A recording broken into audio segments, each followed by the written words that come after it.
Баршаңызға сәлем. Бүгін біз осындай декоративный есік тіреуіш жасаймыз.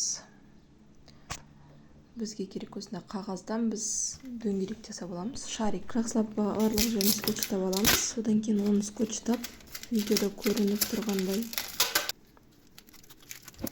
Содан кейін осындай ыстық клей термопистолетімізбен осындай жіп дейма, арқан дейма, осыны жақсылап орап шығамыз. Қаттырақ тартып отырыңыздар. Формасын, дөңгелек формасын алғандай.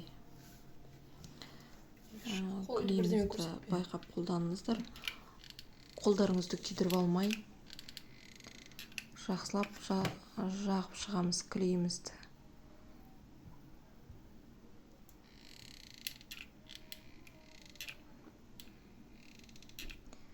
Декоративный деп аталады.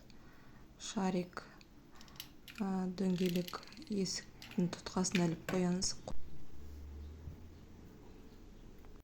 Есігіміздің тұтқасына іліп қоямыз. Іргеге есігіміз тұтқасы тимеу үшін сол жағы көмектеседі. Жасап көрсеңіздер болады осылай. Еш қиыны жоқ. Жақсылап клейін ұстағанша дейін ұстап тұрсаңыздар болады. Енді қазір ручкасын шығарамыз. Ортасына клейімізді жағып, ортасына домалатып ручкасын шығарамыз. Есіктің тұтқасына ілетін ручка шығарамыз.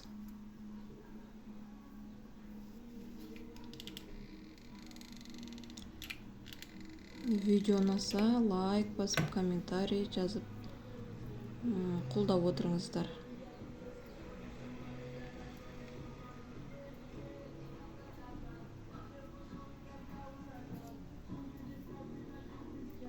Клейлер қолдарыңызға жабысуы мүмкін. Міне осындай декоративный,